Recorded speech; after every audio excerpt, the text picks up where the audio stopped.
In this video, you're going to learn the 4 steps it takes to start speaking between worship songs. By the time we're done today, you're going to know not just what to say, but when to say it. Coming up.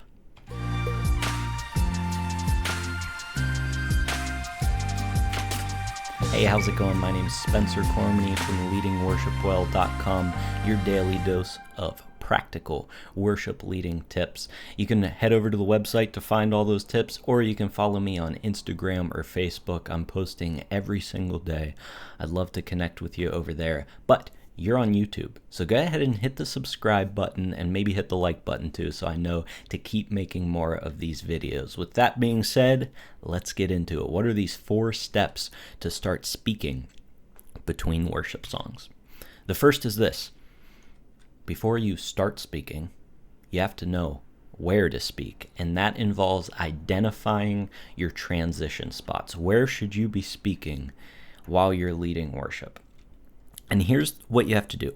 You have to view your worship gathering as a whole. I think too often we as worship leaders in our preparation, we view things in isolation, and there's really 2 ways that happens. First is we just view us planning in terms of our worship set. We say, hey, I've got however long you have. I don't know how long you have, 20 minutes. You've got 4 songs and then 2 songs at the end, whatever it is for you. We take that and we view it in isolation. We say, well, I've got 4 songs here and I've got 2 songs at the end. That's my responsibility.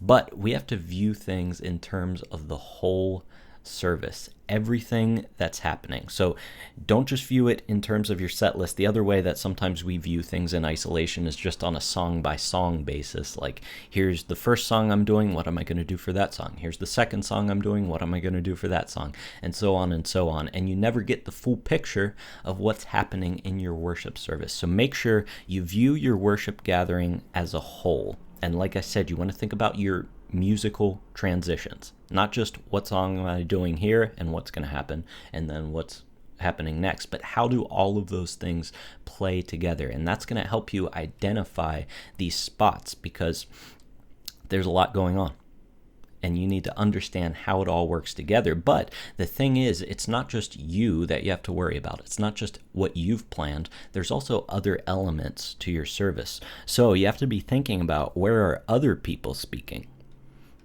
You don't want to be speaking for a long time before somebody else gets up and speaks for a long time. I mean, you can, but I wouldn't recommend it. If you know that, for instance, your pastor is coming up and they're going to preach for the next 30, 45 minutes, however long it is at your church, you don't want to do like a 7-minute speaking transition before they come on stage. The same thing, I don't think that people will do that, but a sort of a smaller version of that is if you have this position of host or somebody who comes up on stage. Maybe they do announcements, maybe they lead the gathering time or the time of giving, where they introduce what that's all about. If they're going to come up on stage and speak for like 4 or 5 minutes or however long it is, you probably don't want to do a speaking transition right before that, because then that sets your service up where it's just talking, and talking. So view things in terms of the whole gathering. With that being said, here are some of the most likely spots for speaking transitions. Keep these in mind as you look within your own service of where you might put a speaking transition. And the first is simply before the worship set. We talked about this last week. Check it up here. I should put it in a card. If I don't, forgive me. But click that video. If you didn't watch, this is actually part of a series about how we are learning how to speak in worship.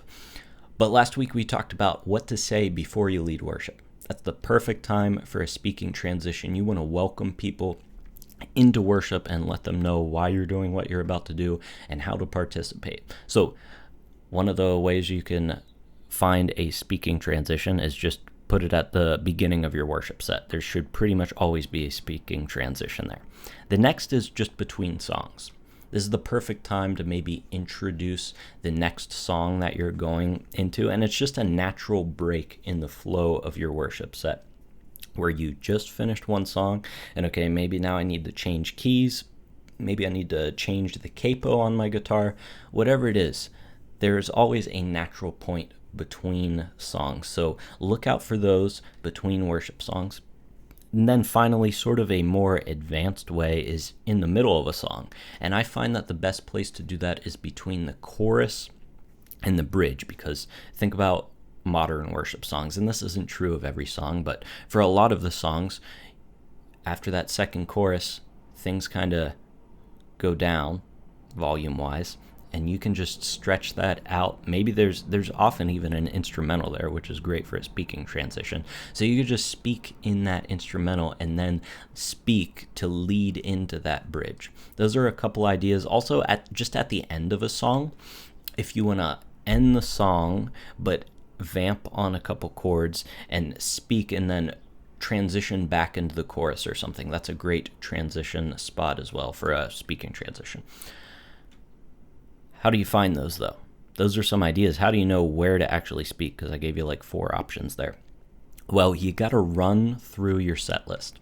I talk about this a lot, and I will continue to talk about this a lot because it's so important. You have to worship through your set list. You have to go on the journey before you lead people on the journey. And when you do that, in the process, you're going to learn where those transition points need to be.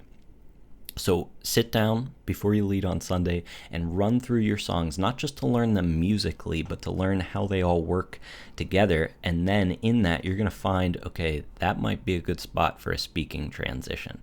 Or maybe I shouldn't speak there because that would be really cool to just flow right into the next song. The only way you're going to know that is to run through your songs just like you would on a Sunday. Go on the journey before you lead people on a journey. So now we know where to speak. Let's get into the meat of it. What should you say?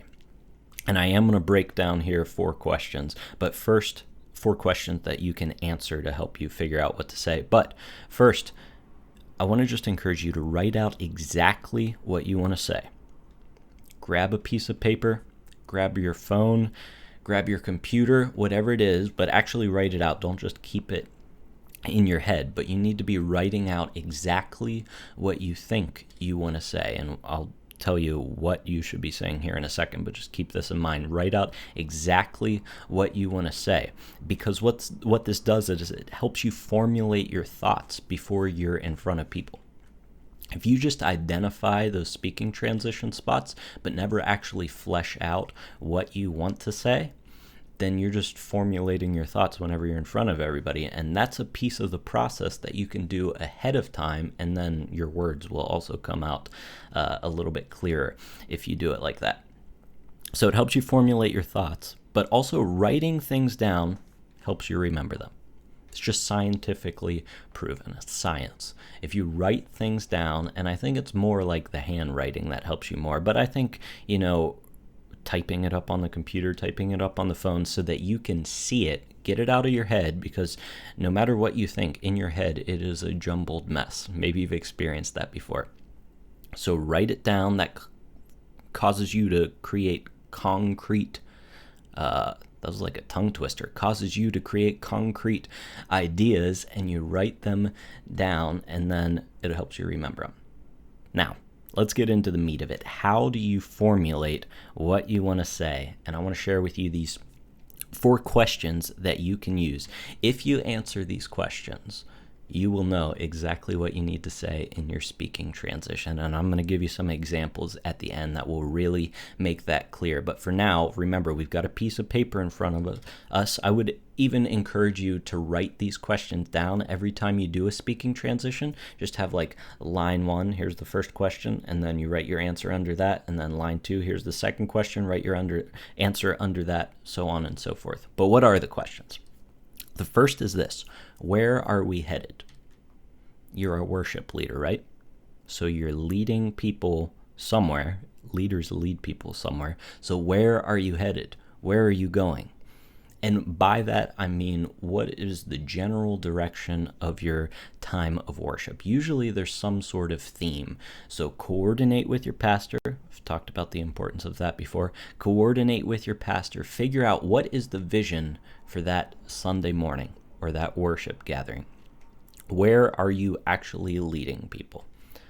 The second question you need to answer is, how are we getting there? Once again, you're leading people. People come in on Sunday morning at point A, and you're taking them to point B. So how are they getting between those 2 points? How are they getting there? Are there any special elements in the service?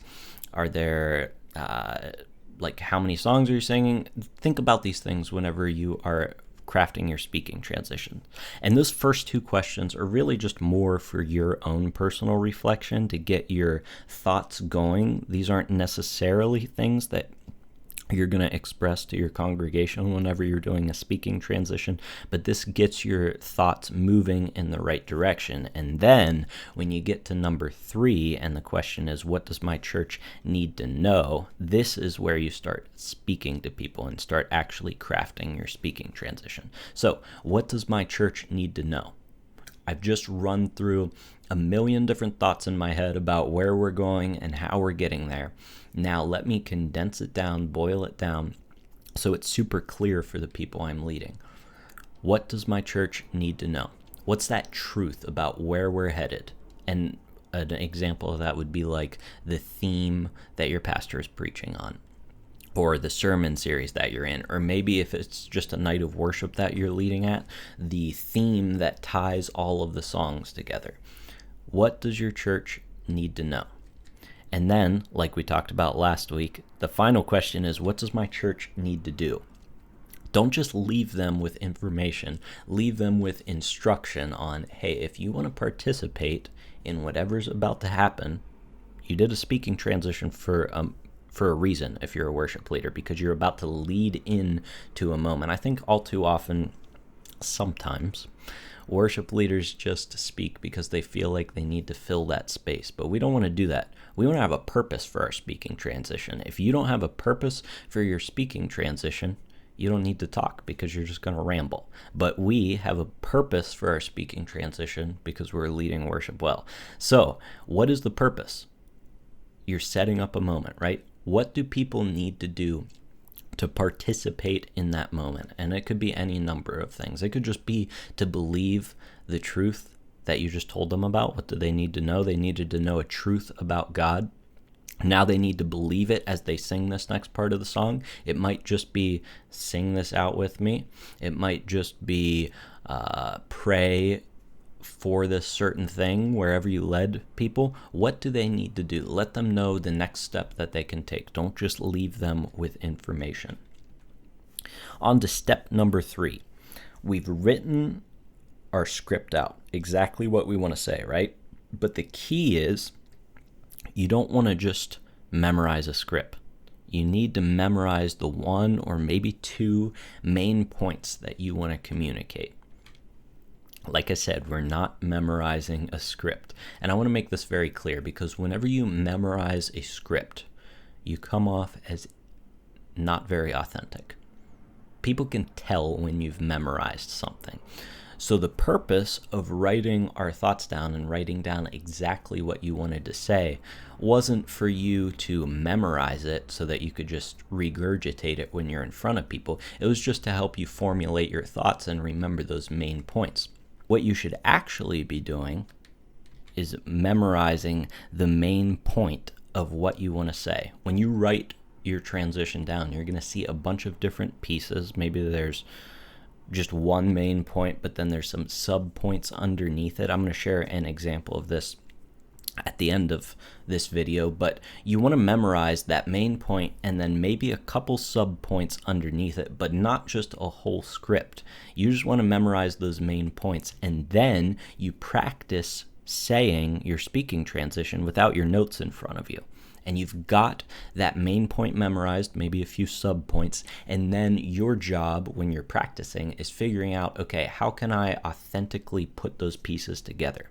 And it shouldn't be the same every time. It might be similar because you're speaking about the same thing, but your exact words probably won't be the same every time, because if they are, then you've just memorized a script. So think about those main points. How do they all fit together? And then go from there. And then finally, the last step is really more of a tip and an encouragement, and that is just to keep it short. Just keep it short. This is not a sermon. if you're doing this on Sunday morning, your pastor is going to preach a sermon. So you don't need to talk for 10 minutes. You don't need to talk for 5 minutes probably. And that's can be an encouragement, because if you're just starting out with this, you can keep it short, and that's okay. You can aim for 30 seconds or less. That's really all you need. You can say a lot in 30 seconds. So don't feel like you have to speak for 5 minutes or 3 minutes or even 1 minute, especially when you're starting out. Just make sure that you answer those questions that we talked about. And if you communicate that to your congregation, you've done your job. You should really be worried more about clarity than length. Did you speak clearly to your congregation? Do they know what they need to know? Did I communicate what my church needs to know? And do they know what they need to do? Did I communicate what my church needs to do?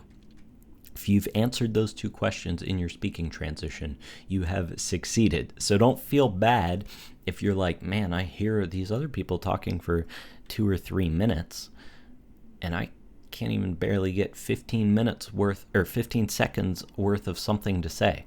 Don't worry about that. Worry about clarity. And honestly, you're probably being more clear if you're talking for 30 seconds instead of 3 minutes. I think worship leaders often speak for a long amount of time because it feels okay, or they haven't prepared. When you don't prepare, you just ramble on. And by the end of it, people don't know what you're even talking about. They don't know the main point of it. So keep it short, keep it concise, keep it clear. Tell them what they need to know. Tell them what they need to do. That's your job. All right. Let's get into a couple speaking transitions, and I want to show you this video first. This is from an Instagram story that I put up a while ago where I walked people through a speaking transition.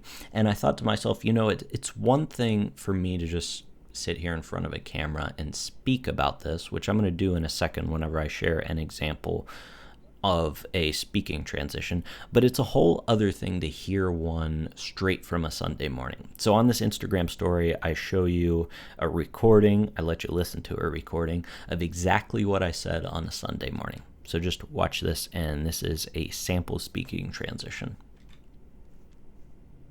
Yesterday, I gave you an example of a speaking transition that I was going to use during our service, and there can be a difference between me just speaking into a camera and me actually doing it live. So here's a recording of how it really turned out. Hey, welcome to Merge, everyone. More specifically, welcome to Freedom Sunday. Today we're focusing on slavery, and we're going to be learning about what we can do to help put an end to that, but we want to enter into this morning recognizing that slavery was our story, but freedom is our story too. So let's sing about that together. So just to break that transition down into a formula that you can apply to your own leading, I really was just answering two questions. What does my church need to know, and what does my church need to do? First of all, what does my church need to know?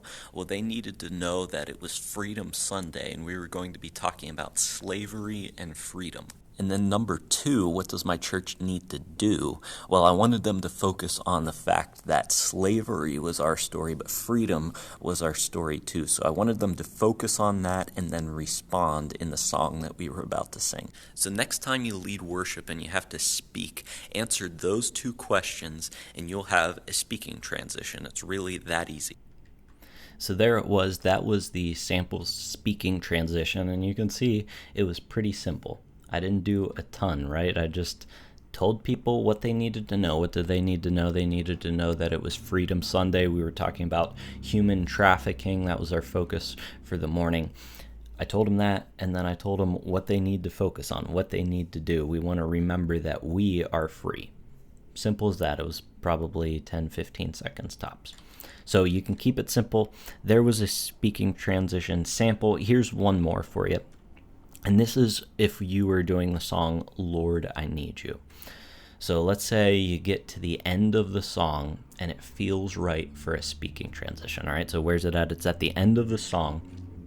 And in Lord, I Need You, I love to go back into a quiet chorus at the end of it. So you finish the song and then you draw it out for a little bit, do a little vamping on a G and a C chord or whatever you're playing. And then you speak for a little bit, and then you head back into the chorus. So with that in mind, I'm answering the question, what do I want my church to know coming at the end of that song? And this whole song is about needing God, right? So what is it? That is that God cares about our struggles. He cares about us in our temptations. And you could even throw some scripture in here, highlight scripture. Hebrews 4:15, we have a high priest who is able to empathize with our weakness because he has been tempted in every way just as we are. So that's what my church would need to know. They just need to know that God cares about them. He empathizes with them. Now, what do they need to do in response to that? Well, I would encourage them to go before God in prayer and just tell him how they need him. Simple as that. That's what they need to do. And then I would step back from the mic and allow them to have that 30 seconds, a minute, whatever it takes, to just go before God and tell him how they need him. So the full transition would sound something like this. Remember, we just end the song, Lord, I Need You. We just finished that last chorus, and now I'm vamping on a couple chords, and this is what I say. God is a God who cares about us in our struggles and our temptations. In fact, the Bible even says that Jesus was tempted just like we are. So he knows what you're going through, but he doesn't just know about it. He is the God of the universe and has the power to help you through it. All it takes is just bringing it before him and simply telling him that you are struggling. So I don't know how you're struggling right now, but take a moment to bring it before God. Lay it in front of him and tell him that you need him. And then I'd give them that 30 seconds, minute, and then head back into the chorus again so that we can respond together. But you can see there, I've given people everything they need to know first. They know what they need to know now, but then also what they need to do. I'm leading them into a moment. That's the purpose of the speaking transition. I'm not just speaking to speak, but I'm leading them into that moment of prayer with God where they're telling him how they need him. And I know I just read a script there, basically. I wouldn't do it that way. I would point out I'd memorize a couple of the main points, which is God cares about you. That's probably the first point. Jesus was tempted just like we are. He has the power to help you through it. Go before him. And then whenever I actually said the speaking transition, it would come out a little bit differently because I'd connect those dots in a different way. But you get the picture. Don't just memorize the script. Memorize the main points, and you will be well on your way. Before you go, I want to let you know about a free audio training that I put together. It's called 5 Tips to Instantly Improve Your Worship Leading. In this audio training, I go through 5 simple tips that will instantly improve your worship leading. You can find a link to that down in the description below, or just head over to leadingworshipwell.com. It's nice and big there on the front page. You will be able to easily find it. But hey, my name's Spencer Cormany. Thanks so much for joining me today. Once again, leadingworshipwell.com, and here's the end screen. Hopefully I get it right this time. I already started pointing in the wrong direction. This way. There's a video right here. Go ahead and watch that next, and make sure you subscribe. I'll catch you next time. Have a good one, guys.